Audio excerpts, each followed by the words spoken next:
So I still have a massive question mark in my brain.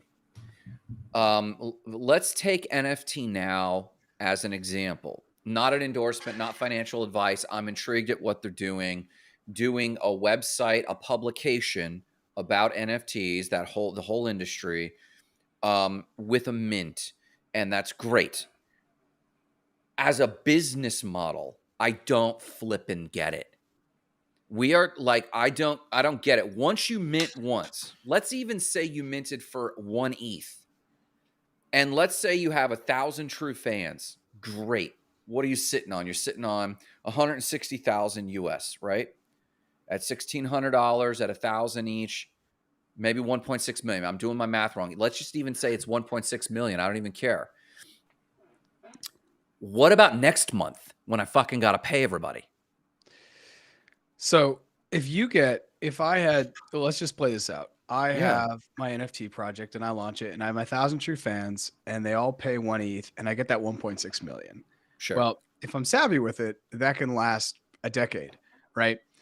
What some people are doing, I mean, that's liquidity farm it. Yeah, It's depends on where you are. Like, it's $160,000 a year, Grant. I mean, I'm not taking into account taxes here, but that's a lot of money. 160 a year. And just liquidity farm it, because I was gonna say liquidity farm it, and what some of the projects are gonna do, like what Rao's gonna do, is they're gonna take some of the money and they're gonna buy into they're gonna sweep floors of NFT projects that are massive, and they're gonna wait for those to go up and then sell them. When you have that much liquidity in a down market, it's fun. Like you could do whatever, like So I think as long as you take the money my head around that. Yeah. All you got to do is take the money and just reinvest it, not pour all of it directly into the community, but make sure that there's water for the community to hold 4 or 5 years down the way. A lot of NFT projects, I feel like they launch, they get paid, they pay themselves out, and then they walk away. Yeah. All you've got to do in this market is have liquidity. If you've got liquidity, you've got the biggest project in the world, because there are a ton of opportunities to liquidity farm as long as you have the liquidity. But you don't have that liquidity. That's your budget. Yeah, but your budget, you don't. I'm not going to spend $1.6 million in a month. You're not going to spend $1.6 million. So let's say you hold it for a year, or let's say you do what you say. Do what you're saying. You stake it all, and you get 10%, and your annual budget now on 10% is $160,000. That is one employee. One employee. You don't need to. Maybe, but if that's depending on where you're hiring the employee, but I mean, there are ways to sort of stretch that out and make it work if you're thinking about it. I know, but all of you are explaining to me tightening your belt.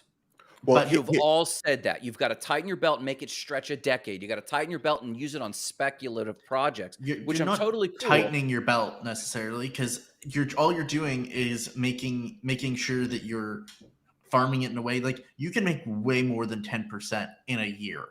That's if you're literally just sticking it in an ETF or farming solely stable coins. Guys, I have been staking in all of these experiments since 2017. And I have never actually realized, even when Anchor Protocol was promising 20% a year, I sat on that for over a year, and it never actually deposited that to me. I've got the YouTube videos. So like you guys are telling me, this is easy, go get 10%. If I could actually show proof that I could actually generate 10%, and I know what the promises are, and I know what the mechanisms are, but have you guys staked and received 10% somewhere?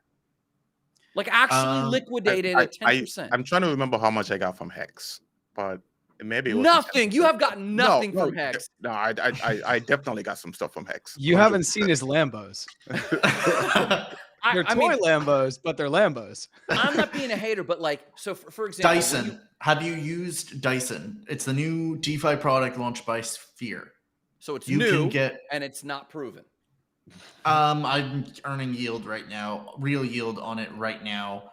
Is it compounding, or does it only deliver? I can pull out whenever I want. I've chosen not to pull out because I'm not staking a ton of money in it right now. I'll look at it.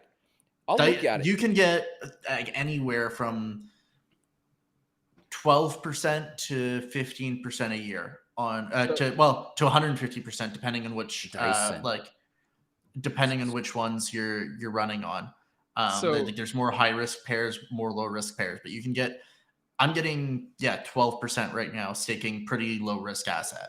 So it's not that hard. My trading bots are doing between 5 to 10% a month right now. So uncompounded, you're talking anywhere between 60 and 120% a year, uncompounded. I mean, you admit that that's the exception that proves the rule, right? Like, yes, but I mean, we're not the only trading bots out there. Like, there are, especially if you've got a high net worth. If you've got 1.6 million, there are tons of options probably open to you that I don't have access to, that we don't have access to as a collective. Go ahead, Jared. No, so if I had the 1.6 million, I mean, let me just break down how easy it is. Not easy it is, but how low the barrier of entry it is to have like a pretty successful, I'm using a lot of air quotes here if you're listening to this on Spotify, NFT project. One of the guys he is just like a guru. If you need to figure out NFTs, you go to him. And before I launch my NFT for More Than Blockchain, I will go to him and be like, roast me, because I need, if it gets past him, I believe it. His name is Brendan. And he was part of Psychedelics Anonymous, which I actually thought was a pretty awesome collection. They had like four different things. You had to have all the pieces to have a full set. It was a very interesting collection. And I asked him the other day, I was like, dude, why'd you get out of that? That's all you were, that was your hex on Twitter. That was the thing that you were like, that was the drum that you were beating, like you were with them. You know what he said? He said they were supposed to do a merch launch and the merch launch didn't go well. And he was like, how can I trust in an organization that can't even send me a hoodie? Yeah. So that's how low the barrier of entry is. So you to have 1,000 people and you want to send them out like a hoodie, right? And if you just do that in the first 6 months, that way they're wearing it. And then you could just drop them another NFT from some cool artist. That is no money relative to 160,000 a year if that's what you have to play with. Now, I wouldn't put my money in any of these DeFi things because I, like Grant, have not seen them work over a long enough period of time. I'm just talking about go buy Bitcoin and go buy Ethereum and wait 3 years. It's going to go up 5x. That's simple. That is simple. But you have a business to run.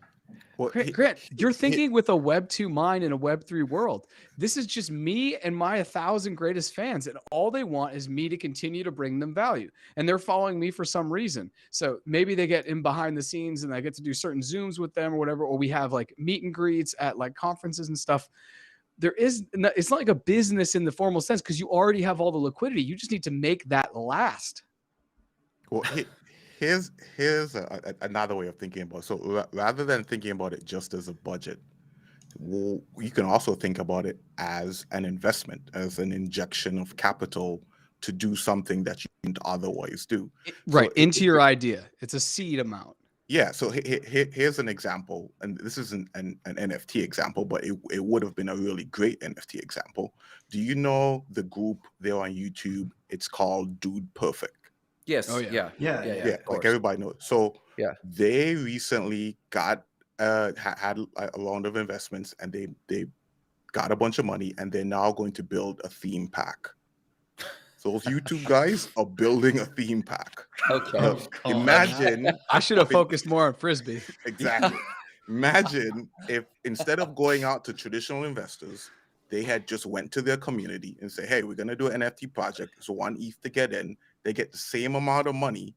And what's going to happen if you have the NFT, you get to come to the first year as often as you want. You don't have to pay anything. Yeah. All of the millions of other people that come in, they will cover the cost of the people who invested first, plus whatever else. And so all you're doing is using that money as just an injection to build something awesome that you couldn't build before because you didn't have the available liquidity. And you're getting at my point. You're describing a hybrid model where you used it as seed and then you built something that has a Web 2 model involved. That's attendees coming to the park. They're not running that entire theme park, which is a big venture compared to content creation. To Jared's point, if we're talking about a content creation site like NFT Now, it's these two guys. And let's say they do mint out, and let's say they do pull 1.6. And let's say they didn't put it in what I consider extraordinarily risky DeFi systems of high yield staking. But let's say you put 1.6 in some TradFi, where I'm confident I could pull 3 to 4% easy with very little to no risk. And so you're pulling very little money, but let's just say you were getting your 10%. Still, when I say 180 is one employee, and it's like, to do what? Well, you have to deliver, in the NFT Now example, consistent, high quality, like, copy. And if you build a business, like, I want to be doing other things, but Jay, you're describing a hybrid model of, no, take the injection of capital, build out something, give benefit. So you're talking about Kickstarter. You're talking about Kickstarter. I mean, that's all it is. That's all an NFT really is. It's just a funding of an idea and a promise of potential. You're going to look at a roadmap and say, that's really cool. Just like you used to look at some invention on Kickstarter and be like, oh, I'd love to be able to sleep and run at the same time. Like, oh, cool. Let me buy this NFT, which is all it was when you put $1,000 in on running and sleeping at the same time. And I just think if I had $1.6 million, I would totally be able to. It also really comes down to what you're talking about, Grant. What is the relationship that the creator has with their community, and what is that unspoken value exchange that they're going to have to continue to give? If it's Raoul Pal, all that dude has to do is talk, and I just want to listen to him because he's been around the macro for 40 or 50 years. He knows things that I don't know. So for me, I just want to hear him talk. Now, if it's someone else, like you're saying, that has to produce a blog a day that's 2,000 words is going to melt your brain. That's a little bit heavier of a lift, but it all depends what the relationship is going to be between the creator and the person receiving it. Gary V's VeeFriends, I go back, I still think it is the best NFT project I've ever seen. Every single one. Allison, I love. She's minting Raoul Pal's. We're both in. Allison and I are now in an NFT Allison, community. is this Raoul Pal's real vision? Is that what you're saying? She's in, and she's been sharing it on Twitter. So Allison, I love to see that. We still need to connect, Allison.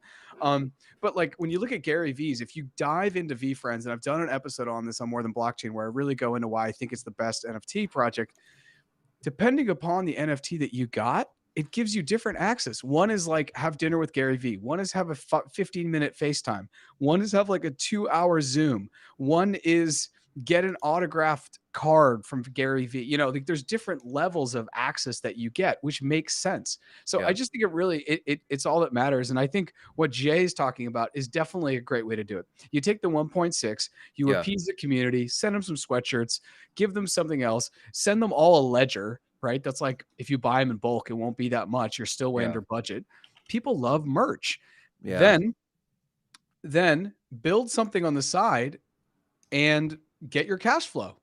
Build something to be able to get your cash flow. I know you're a cash flow guy, and that's right where you went, because just having the nut wasn't enough. You want to build a business. You want to have income, maybe. This is like this is the story in my head when you were pushing back on it. But I think you're totally right, Grant. If you do that, if you use that investment to build something that can then seed and basically fuel the community forever, that's the way to go. If I have 1.6 from my community and my 1,000 fans today, I sweep a floor. I probably get a Bored Ape. I probably get a Mutant Ape. I probably get a World of Women.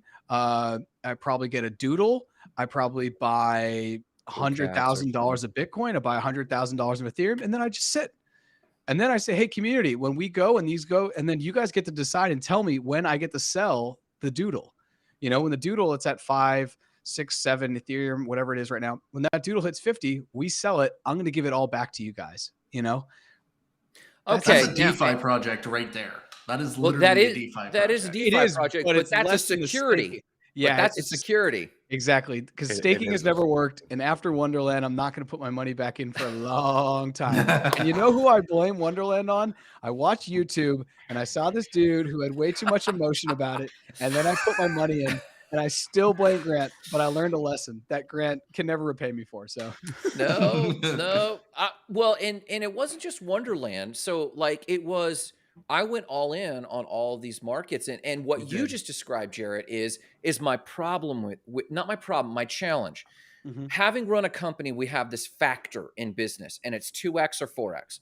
If you hire a white collar employee, a developer, some high skilled, high wage employee, the net is they have to generate 2 times their cost in revenue, and you're estimating that you have that expense that's almost like 50% more than what you pay them is what it costs you just to have them. For sure. In the US, in benefits, in taxes, the whole deal. Then you have the 4x factor, and that is like not white collar employees. Let's just say I had a content person using ChatGPT and just putting out chat content for SEO, some plug and chug job, right?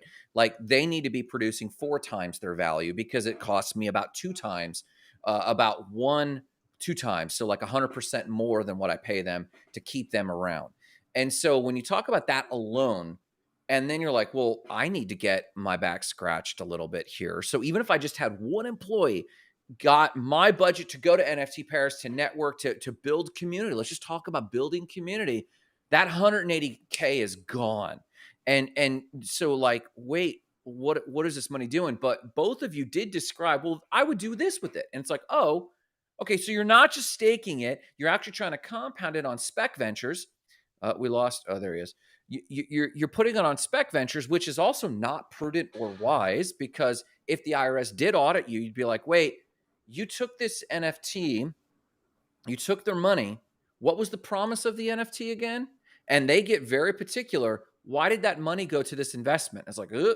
So you have to say on the out right away, I am collecting this money to invest it. And it's like, well, now now you got SEC issues. So full stop that. So I'm going to do community building, and you guys get to participate in my awesomeness. And it's like, well, it's better be some high quality shit in terms of like the articles you're putting out or the videos you're putting out or the books. I think authors have a great opportunity to do some NFT work where, hey, you buy the NFT, you're basically kickstarting my next novel, and you all get copies of that, and I can sell that novel in the public. And that goes to the amusement park example of using it as Kickstarter. But my question is why not just use Kickstarter?